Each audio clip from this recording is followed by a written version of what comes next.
Alright, in this tutorial, we're going to talk about what is Forex. So basically, foreign exchange, also known as Forex, is the exchange of one currency for another, or the conversion of one currency into another.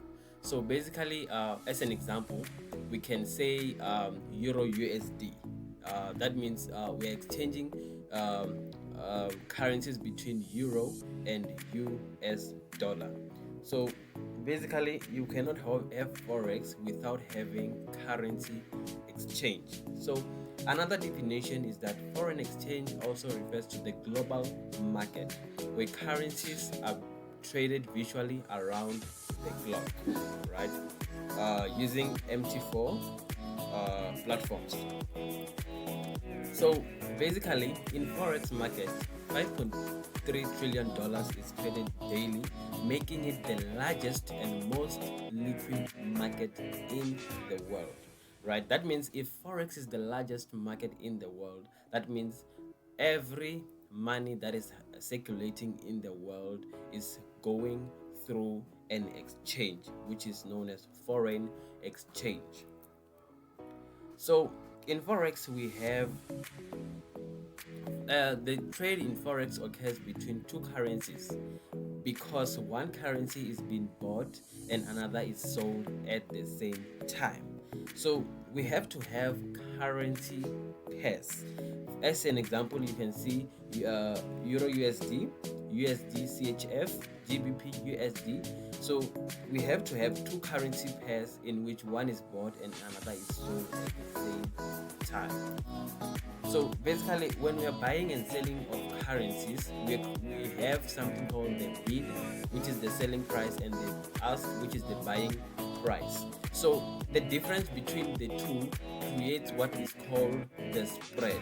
So the spread is the difference between the sell quote and the buy quote. Also, we have something which is known as the pip, which is the fourth unit after the decimal point, which is the smallest unit of an exchange rate. So we will go deep into what a pip and what a spread is later in another modules. So why do we trade forex? The first reason is because you start with a very low amount. So until early in the 2000s, it was not possible to trade the forex market with anything less than $10,000, right?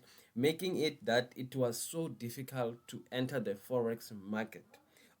People who participated in the forex market were large banks and large institutions. So you can trade with much smaller amount at this present time.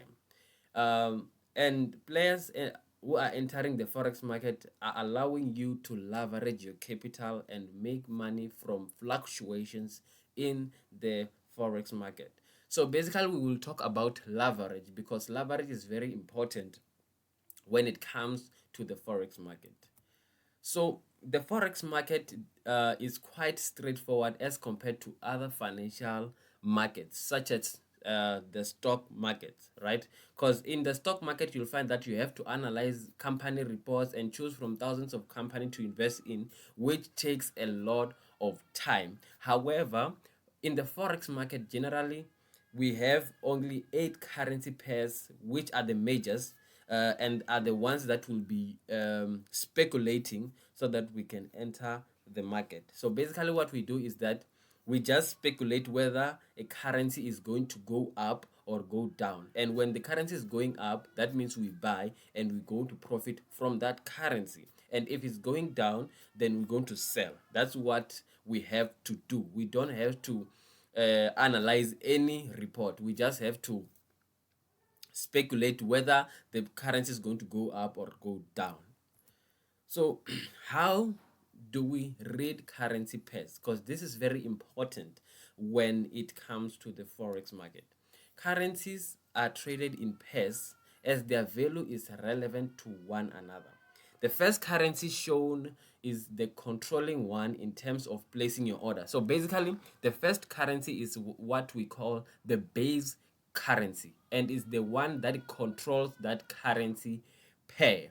So if you use Euro USD, then you are always choosing to buy or sell the first currency, which is the euro, against the second currency, which is the US dollar, right? So basically, you'll find that if we are going to say Euro USD is trading at 1,1302, that means 1 euro equals to 1,1302 US dollar.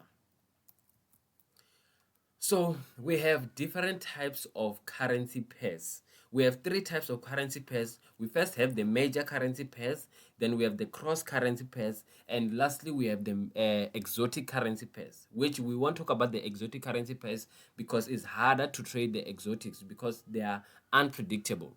So the major currency pairs are widely traded by beginners and professionals traders.